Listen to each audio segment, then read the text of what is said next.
अब ये जो है ना MLS कॉलेज से जो संस्कार लेना है वो जो है ना इनको पढ़ना है। MLS कॉलेज में फर्स्ट टाइम ऐसा हो रहा है कि इंटरनेशनल रखा गया है, तो वो भी बहुत अच्छा है। जैसे हम लोग सिन्हा कॉलेज से हैं, तो एज ए फार्मासिस्ट हमने क्या किया, वो एक टैबलेट लाके उसके 4 टुकड़े किए। तो ये जो है ना, ये यंग जनरेशन जो है ना, ये यंग जनरेशन को ये टारगेट जब तक नहीं लेंगे, अब इसमें कोई इनोवेशन नहीं है सर। जितने आदमी डायबिटीज से नहीं मरते हैं ना, उतना उससे हाइपोग्लाइसेमिया से जो ज़्यादा लोग मरते हैं, ये लोगों को पता ही नहीं। Narayana mission school, Naga Bigha road, Aurangabad, Bihar. जी नमस्कार, मैं हूं राज पाठक और आप देख रहे हैं बुलेट न्यूज़ टीवी। देखिए, इस वक्त हम MLS फार्मेसी कॉलेज औरंगाबाद में हैं और यहां पर इंटरनेशनल कॉन्फ्रेंस का आयोजन किया गया, 2 दिवसीय कॉन्फ्रेंस। इसमें नेपाल से सर डॉक्टर गुलाम मोहम्मद खान साहब हैं। स्वागत है सर आपका औरंगाबाद की धरती पर। Thank you sir, thank you. क्या कहेंगे, फार्मेसी के तमाम बच्चे, हज़ारों की संख्या में बच्चे यहाँ पहुँचे और कुछ सीखने की एक ललक लेकर यहाँ आए, कैसा माहौल आपको यहाँ पर दिखा? अच्छा है सर, बच्चे बहुत अच्छे हैं सर, डिसिप्लिन में है। अब जो है ना इनको जो है ना, ये तो इनका संस्कार घर से मिला है। अब ये जो है ना MLS कॉलेज से जो संस्कार लेना है वो जो है ना इनको पढ़ना है।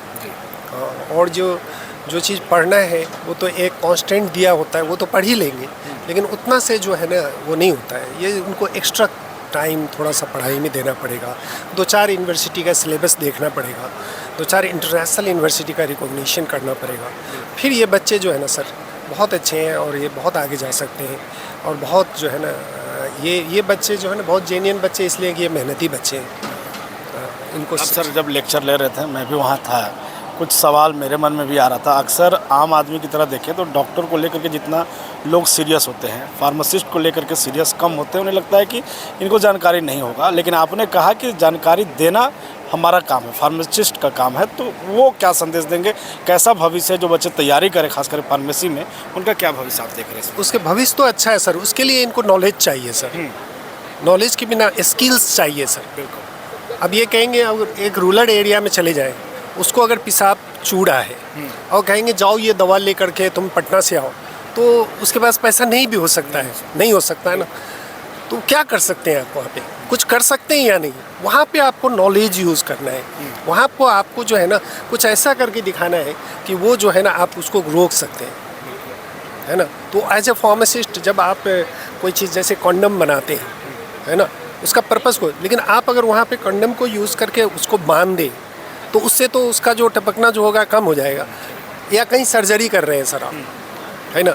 अब जैसे हमारा जो है ना ये कोरोना काल में सीटामोल तो अवेलेबल था बड़ों के लिए, बच्चे भी तो बीमार हो रहे थे ना, तो आप क्या कर सकते हैं, सिरप ड्रॉप नहीं था। तो एज ए फार्मासिस्ट हमने क्या किया, वो एक टैबलेट लाके उसके 4 टुकड़े किए, एक टुकड़ा को पानी में घोला और उसको डिजोल्यूशन जो हम पढ़ते हैं, डिसइंटीग्रेशन उसको किया। जब वो डिज़ोल्व हो गया, उसको पानी में थोड़ा कंसंट्रेशन बढ़ा के उसमें थोड़ा सा जो हल्का जो मीठापन होता है उसके लेकर के उसके होठ पे हमने चटाया।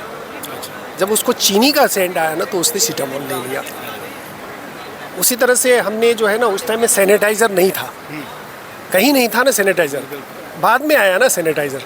तो हमने जो है ना उसमें सबसे पहले हमने अपने यूनिवर्सिटी के बच्चों को जो हॉस्टल में थे उनको सैनिटाइज़र बना के दिया, क्योंकि हमारे पास अल्कोहल अवेलेबल था और जो इंग्रेडिएंट चाहिए था वो अवेलेबल था हमारे लैब में जो स्टूडेंट के लिए था, लेकिन हमने उसको यूज़ करके कम्युनिटी को बचाया।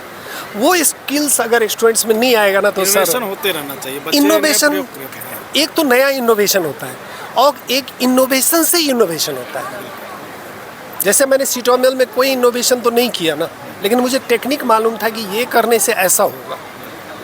एक सवाल बच्चे ने पूछा कि हर्बल आयुर्वेदिक दवा को लेकर के एक पूरा मेंटलिटी बना हुआ है लोगों में कि ये साइड इफ़ेक्ट इसका नहीं होगा, क्योंकि प्राकृतिक चीज़ों को लेकर के बनाया जाता है। अभी भी बहुत सारे वैद्य उस श्रेणी में आते हैं, उसको कैसे करें? आप कह रहे थे कि ये इसका भी साइड इफ़ेक्ट है, कैसे? बिल्कुल होता है सर, साइड इफ़ेक्ट हर चीज़ का होता है, लेकिन अब ये है कि उसका कंसंट्रेशन कितना है उस पर डिपेंड करता है। हाँ, उसमें कम होता है सर।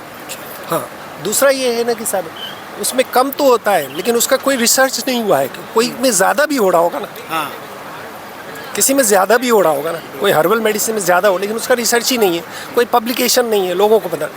एलोपैथिक मेडिसिन में क्या है कि ये पता होता है सर, इसका प्रयोग करते हैं, लोग जानते हैं इसके बारे में। तो इसके लिए आपको पेशेंट आया, एक बच्चे ने पूछा कि सर ये पेशेंट जो है ना लीवर टॉक्सिसिटी नहीं, इसको सीटामोल दें। हाँ बिल्कुल देंगे, लेकिन अगर घर में जाके वो शराब पी रहा है तो उससे भी तो लीवर टॉक्सिसिटी हो रहा है ना। तो सीटामोल और यहाँ पे जो है ना शराब, जिसको अल्कोहल कहते हैं, ये दोनों को मिला के क्या हो गया, ये नहीं है। ये इथिकल्स, ये जो है ना स्टूडेंट्स के अंदर कैपेसिटी नहीं डेवलप हो रहा है। ये हमारे स्टूडेंट्स के अंदर डेवलप करना है। एक बात याद रखें, आपको भी मैं बता रहा हूँ आपके नॉलेज के लिए, जितने आदमी डायबिटीज़ से नहीं मरते हैं ना, उतना उससे हाइपोग्लाइसेमिया से जो ज़्यादा लोग मरते हैं, ये लोगों को पता ही नहीं। तो वो अगर आप एक कैंडी बता दो उसको, कैंडी चॉकलेट, कितना छोटा चीज़ है ना, और उसको कहो कि इसको रखे रहो और हर 2 दिन में जो है ना अगर नहीं खाओगे ना तो अपने पोती को दे देना, ठीक है ना, और फिर 1 रुपये में खरीद लेना। तो 1 रुपये से जो है ना पेशेंट हाइपोग्लाइसीमिया में नहीं जाएगा, और हाइपोग्लाइसीमिया में नहीं जाएगा तो वो कोमा में नहीं जाएगा, कोमा में नहीं जाएगा तो डेथ नहीं होगा। 1 रुपये से हम डेथ प्रोटेक्ट कर सकते हैं। अभी किसी बच्चे ने पूछा कि सर 2 ग्राम उसको मेटफॉर्मिन दे दे।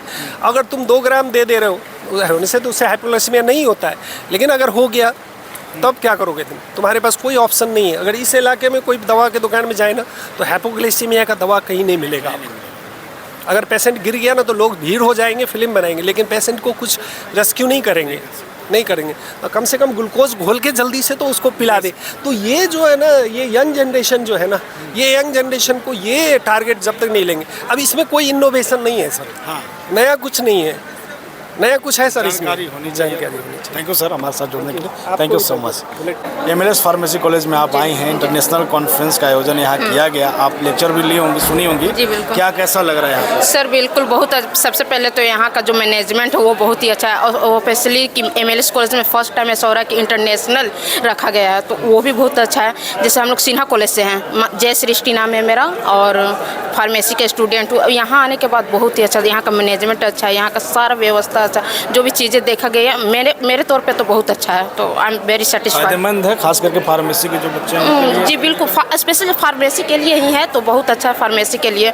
और ओबियसली रखा गया, हम तो कहते हैं कि और भी कॉलेज में ऐसा होना चाहिए। जैसे सिन्हा कॉलेज, सेना कॉलेज में भी आएगा, नेशनल हो चुका है, इसी साल में हुआ है, और इंटरनेशनल भी होगा, बहुत जल्द होगा। तो ऐसे रखना चाहिए, उपलब्धि अच्छा लगता है। आयोजन होता है। जी बिल्कुल होना चाहिए। Thank you so much, thank you. तो इस वक्त हम MLS फार्मेसी कॉलेज में हैं, इंटरनेशनल कॉन्फ्रेंस कराया जा रहा है, और तमाम कई अन्य देशों के जो है लेक्चरर, HOD यहाँ पर आ रहे हैं, और फार्मेसी से जुड़े जो बच्चे हैं उनको अपना अनुभव साझा कर रहे हैं। लगातार बने रहिए, देखते रहिए बुलेटिन न्यूज़ टीवी।